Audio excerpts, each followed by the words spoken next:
Welcome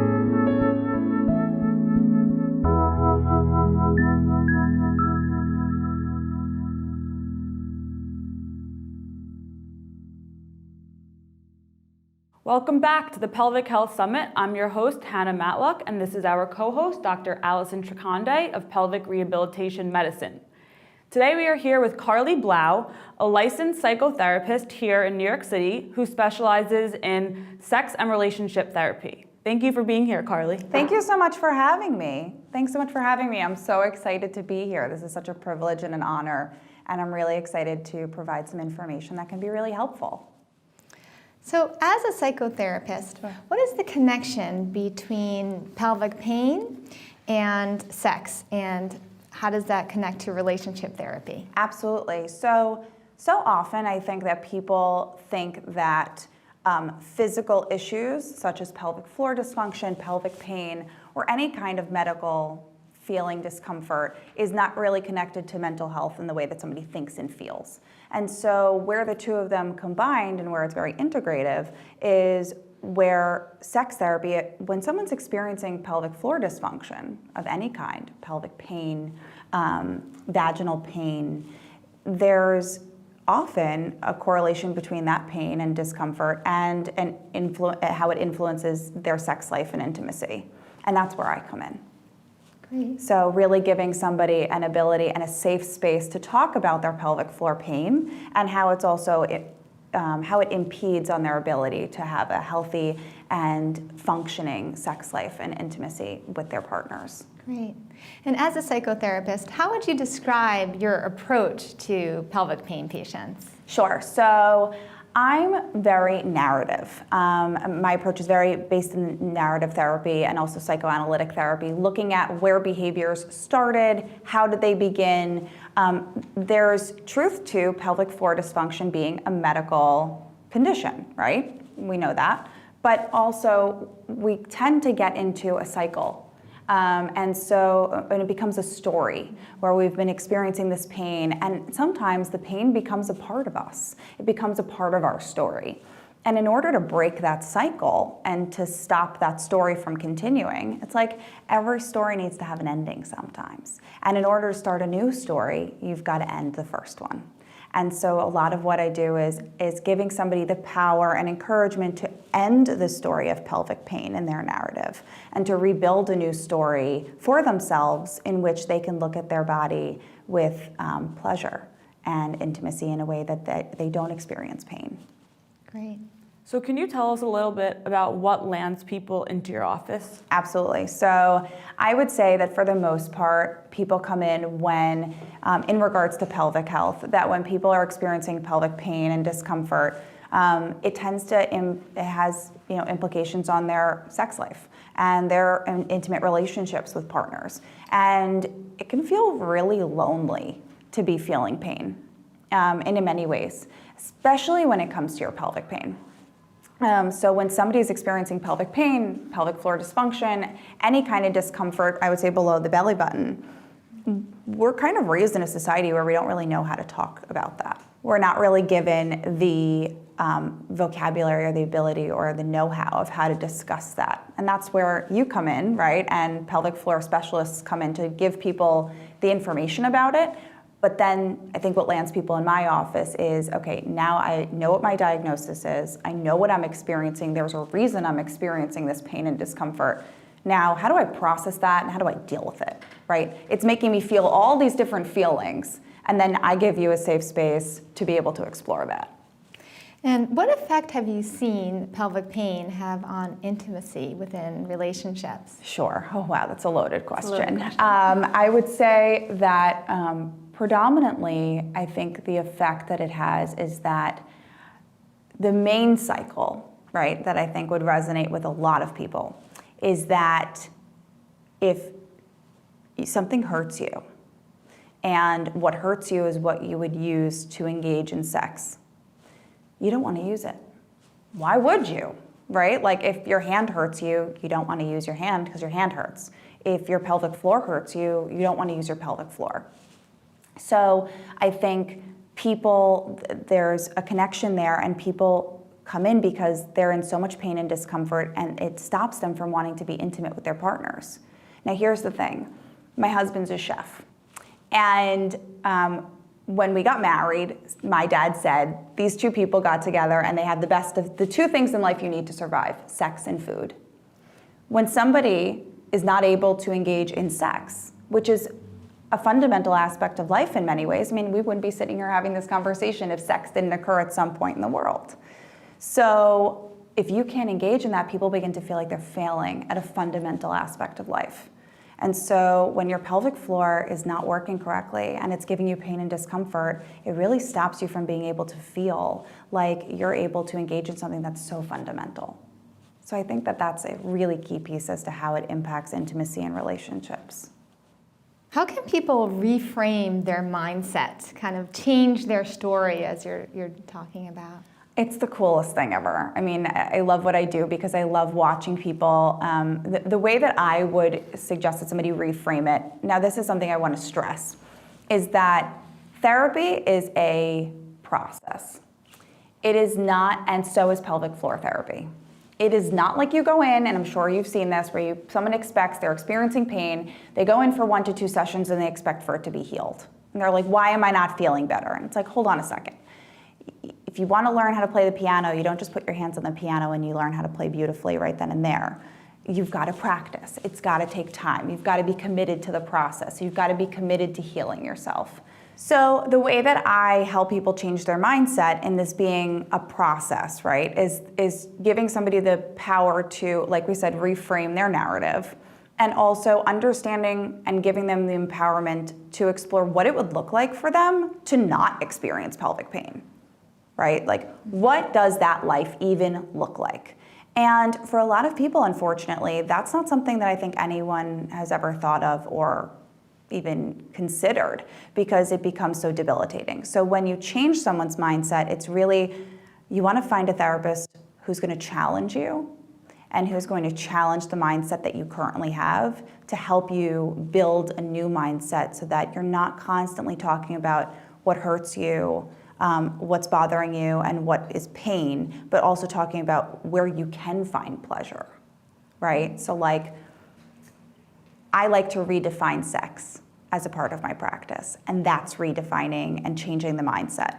So if somebody's sex used to be certain positions, certain ways of having sex, okay, maybe that story and that way of having sex used to be what you engaged in. But now that you're having pelvic floor pain, right, maybe that's not the way that you can engage anymore, but that doesn't mean that you can't have sex or any kind of sexual pleasure at all.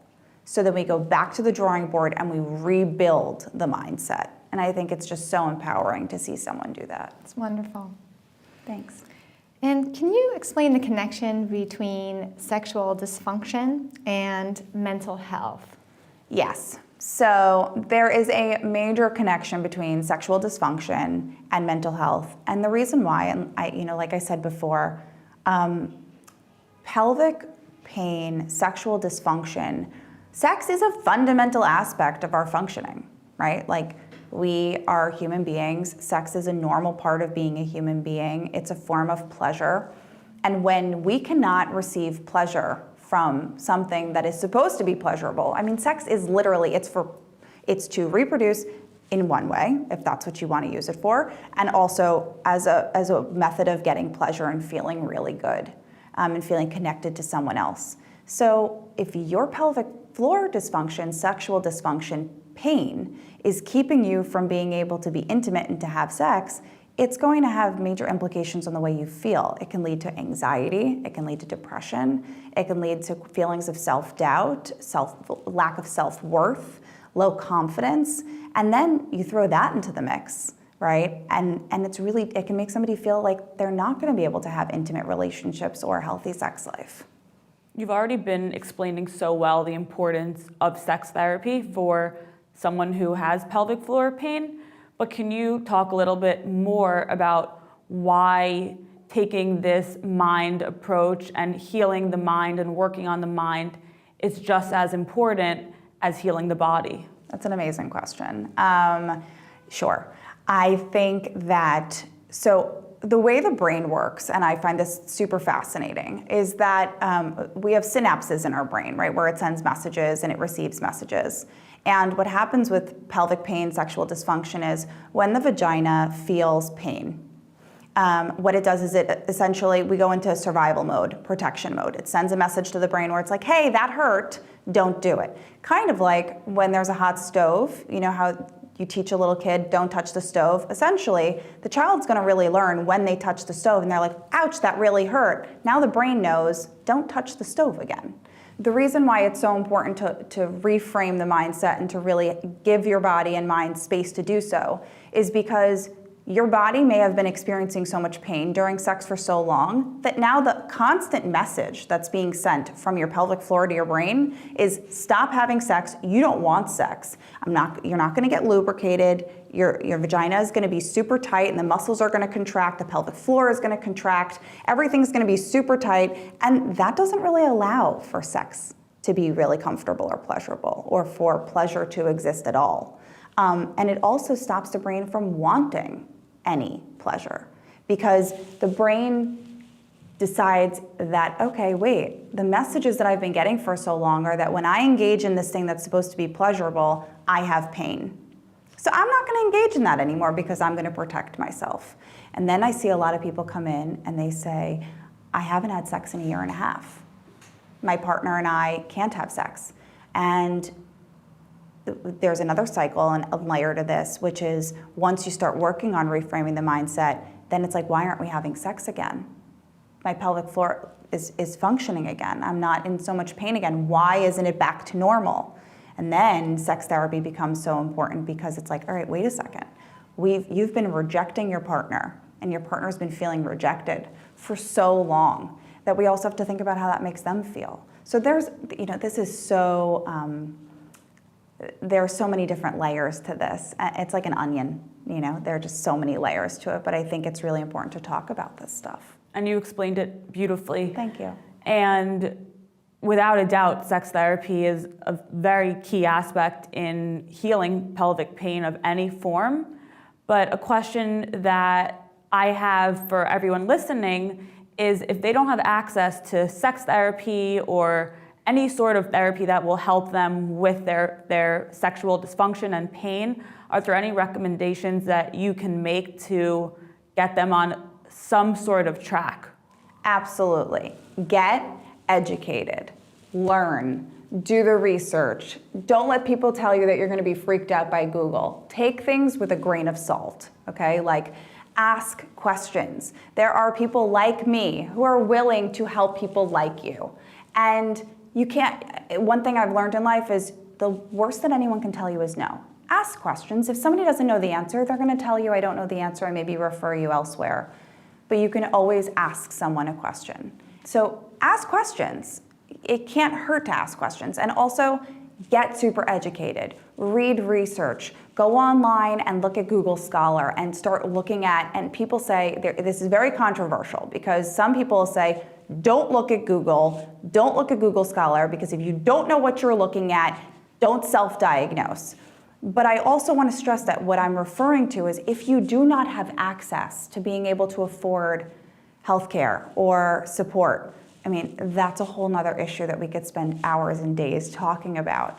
But to stick to the topic, I think my main answer would be to get educated, to learn about what's going on with your body, and to give yourself the space to understanding it. I think acceptance is a huge piece of this.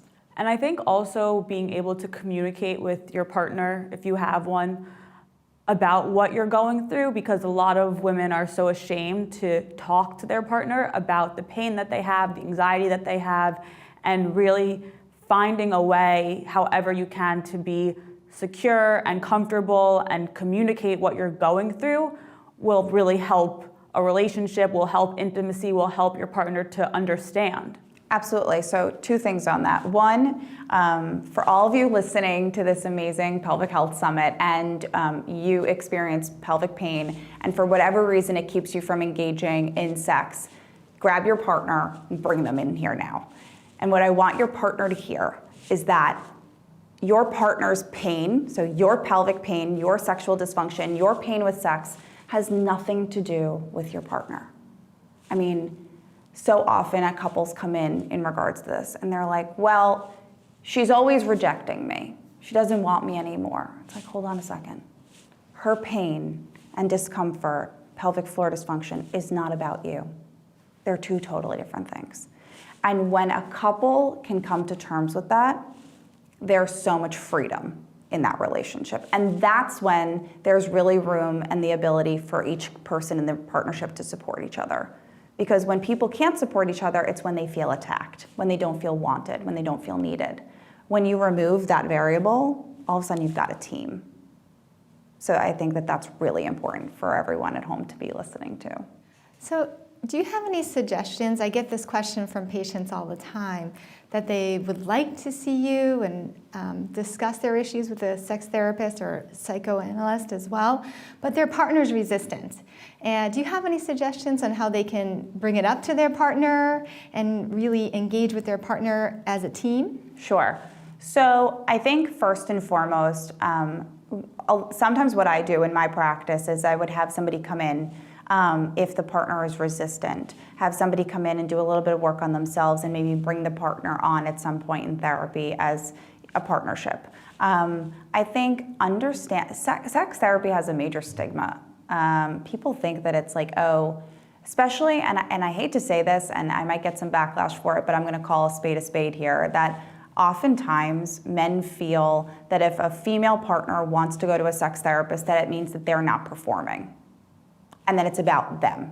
And the reality is, it may not have anything to do with them at all. It may just have to do with the fact that the female partner in that relationship is feeling pain and discomfort and needs a safe space to discuss it and wants to discuss it with their male partner.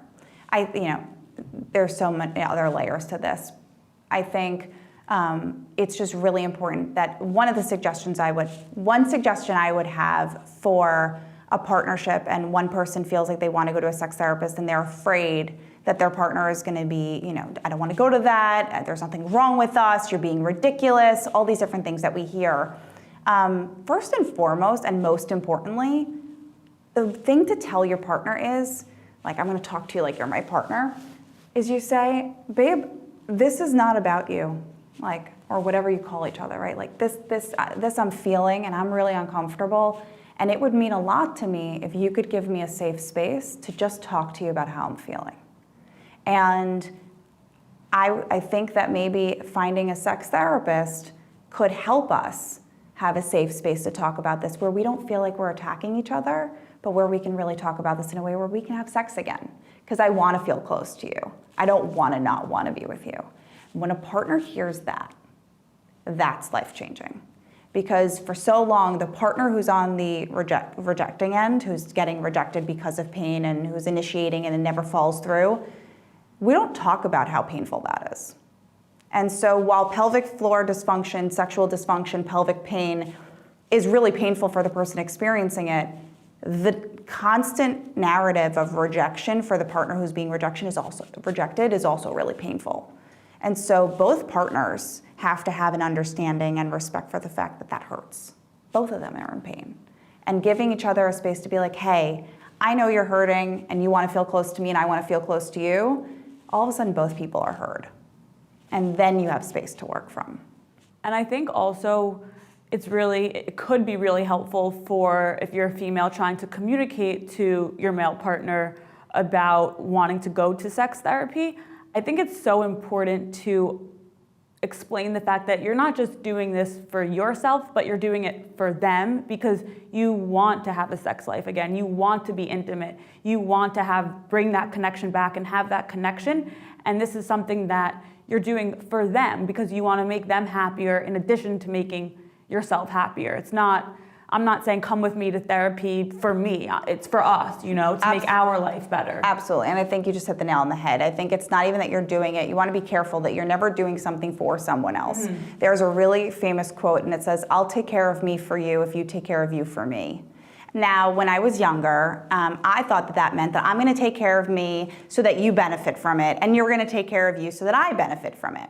What I've come to learn in both being a sex and relationship therapist and having this be my specialty and also growing up in the world, I've learned that actually what it means is I'm going to take care of me for me, not for you. I'm going to take care of me and my body for me. And by doing that, you'll benefit because you don't actually have to take care of me. You can take care of you. And by taking care of you, you'll benefit, and I'll benefit from that because I don't have to do that.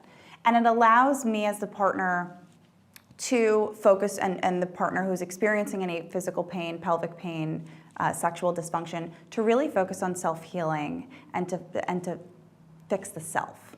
So when you're talking to a partner about pelvic floor dysfunction, pain that you're feeling, any kind of sexual pain or whatever, it's really important that you talk about me. And not me, but you talk about it as if it's your pain and your discomfort and not we or you. Because when you use the words you, it's like, this is a big lesson for anything in life that I've learned, and I'll share it, is that when you're talking to somebody and you want someone to understand how you feel, when you use the word you, someone's automatically on the defensive because now they're thinking you're talking about them. If you use the word I feel, I am, I experience, this is happening to me, there's no space in that for somebody to get defensive because it's not about them. And your pelvic pain, your infertility, your experience with pelvic pain, infertility, sexual health, your body has nothing to do with somebody else. It's your body. So when you talk about it, try talking about it as if it's my feelings, my discomfort. I want a space to talk about it for me because I need a safe space to talk about this. You may be my partner, but I really want to share this with you because I'm feeling that I don't have someone to talk to about it. And I need that support. That's very different than, I need you to listen to me. Because you know what your partner's going to say? I am listening to you. I do listen. Instead of, I feel like I'm not heard. And they can't say no to that. Because there are two things in life that no one can take away from you, is your feelings and your dignity. And as long as you hold on to those two things, especially your feelings, no one can tell you that's invalid. That's yours. Thank you. Yeah. Beautiful. Thanks. And where can everyone contact you or Sure. follow you on Instagram? Sure. So my Instagram is sex.carly, like sex doctor, but sex.carly.